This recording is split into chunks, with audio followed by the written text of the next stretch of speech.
CPIM Idukki ജില്ലാ സമ്മേളനത്തിൽ മുൻമന്ത്രി MM മണിക്ക് വിമർശനം. MM മണിയുടെ പ്രസ്താവനകൾ പലപ്പോഴും പാർട്ടിയെ കുഴപ്പത്തിലാക്കുന്നു, നാടൻ പ്രയോഗം എന്ന പേരിൽ നടത്തുന്ന പരാമർശങ്ങൾ അതിരു കടക്കുന്നുവെന്നും ജില്ലാ സമ്മേളനത്തിൽ വിമർശനം. രാഹുൽ വിജയനാണ് ചേരുന്നത് ഇടുക്കിയിൽ നിന്ന് വിവരങ്ങളുമായി. രാഹുൽ, എല്ലാ കാലത്തും വലിയ തലവേദന ഉണ്ടാക്കുന്ന പരാമർശങ്ങളിൽ എപ്പോഴും ചെന്ന് പെടാറുണ്ട് MM മണി. പക്ഷെ അപ്പോഴൊക്കെ പാർട്ടി പറഞ്ഞിരുന്നത്, അല്ലെങ്കിൽ എല്ലാവരും പറഞ്ഞിരുന്ന ഒരു വിശദീകരണം, അത് നാടൻ പ്രയോഗമാണ്, അത് നാട്ടുകാർക്ക് ഇഷ്ടമാണ് എന്നുള്ളതാ. അത് അങ്ങനെയല്ല എന്നാണോ?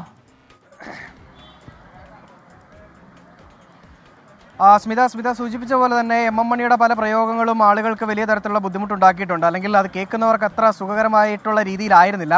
അത് പാർട്ടി നേതാക്കൾ പക്ഷേ MM മണിയുടെ പ്രയോഗത്തെ നാടൻ പ്രയോഗം എന്ന പേരിൽ പറഞ്ഞ് സംരക്ഷിക്കുന്ന MM മണിയെ സംരക്ഷിക്കുന്ന നിലപാട് സ്വീകരിച്ചിട്ടുമുണ്ട്. പക്ഷേ ജില്ലാ സമ്മേളനത്തിലേക്ക് വന്നപ്പോൾ പ്രതിനിധികൾ അത് ചോദ്യം ചെയ്തിട്ടുണ്ട്. ആ നാടൻ പ്രയോഗം എന്ന പേരിൽ നടത്തുന്ന പദപ്രയോഗങ്ങൾ അത്ര രസകരമുള്ളതല്ല, അത് ഒഴിവാക്കേണ്ടതാണ്, അത് പാർട്ടിക്ക് പലപ്പോഴും തലവേദന ഉണ്ടാക്കുന്നു എന്നതടക്കമുള്ള വിമർശനങ്ങൾ ഈ സമ്മേളനത്തിൽ ഉയർന്നു എന്നുള്ളതാണ് നമുക്ക് മനസ്സിലാക്കാൻ കഴിയുന്നത്.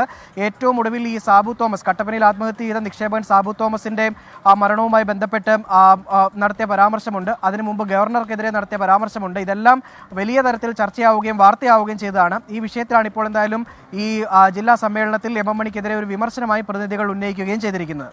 സ്മിത. ശരി, രാഹുൽ വിജയനാണ് ഇടുക്കിയിൽ നിന്ന് വിവരങ്ങൾ നൽകിയത്. അറിയാലോ, വലിയ പ്രശസ്തമായ പ്രയോഗങ്ങളൊക്കെ തന്നെ നമുക്കറിയാം. പിന്നീട് അത് പലരെയും കുടുക്കിയിട്ടുണ്ട് MM മണിയുടെ ആ ഒരു പ്രസ്താവന. പുറത്തുകാർക്ക് അത് ഇഷ്ടമാണെന്നും നാട്ടുകാരുടെ വികാരം അറിയുന്ന ഒരാളാണെന്നും ഒക്കെയാണ് പറഞ്ഞിരുന്നത്. പക്ഷേ ഈ അധികമായാൽ അമൃതും വിഷം എന്ന് പറഞ്ഞതുപോലെ, കൂടാതെ തെറ്റുകൾ വരുന്നുണ്ടെങ്കിൽ തിരുത്തി മുന്നോട്ട് പോകാനുള്ള ഒരു മാനസികത കൂടി ഉണ്ടാവണം. ജനപ്രതിനിധി തന്നെയല്ല, ആരായാലും മറ്റൊരാളിനെ വേദനിപ്പിക്കുന്ന പരാമർശം ഉണ്ടാവാൻ പാടില്ല.